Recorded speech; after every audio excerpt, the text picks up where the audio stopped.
Ci sono moltissime regioni amministrate dal PD che hanno inserito all'interno del proprio statuto la questione di fiducia. Noi ovviamente l'avevamo inserito nel nostro programma elettorale e ieri ovviamente abbiamo approvato questo importante provvedimento in prima lettura e fra 2 mesi inizieremo la seconda lettura.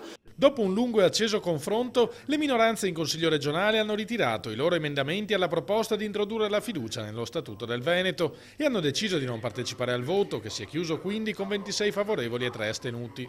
Per rendere definitivo il provvedimento occorrerà però approvarlo nuovamente in seconda lettura, dove l'opposizione promette di dar battaglia. In questa maniera si possono cambiare, non solo si può intervenire sul bilancio, sulle leggi in corso senza rispettare gli iter, ma solo per vincolare la propria maggioranza rispetto ai propri obiettivi di parte, si imbavaglia il Consiglio regionale. È inutile perché Zaia attualmente ha già il potere di sciogliere il Consiglio regionale dando le sue dimissioni, quindi non gli serve neanche politicamente, perché io dico, se è riuscito a introdurre l'aumento dell'IRPEF quando c'era da aumentare per i soldi della Pedemontana senza la fiducia, cosa gli serve? Le monarchie assolute non sono mai piaciute nella Regione Veneto, i dogi che hanno tentato di trasformare la Repubblica Serenissima in monarchia sono finiti molto male. Io credo che sia un atto di arroganza e superbia di un Presidente del Consiglio regionale che sono 190 giorni che non vediamo. Chi oggi parla di monarchia assoluta, ribattono dalla maggioranza, quando sedeva in Parlamento ha votato molte volte la fiducia al governo.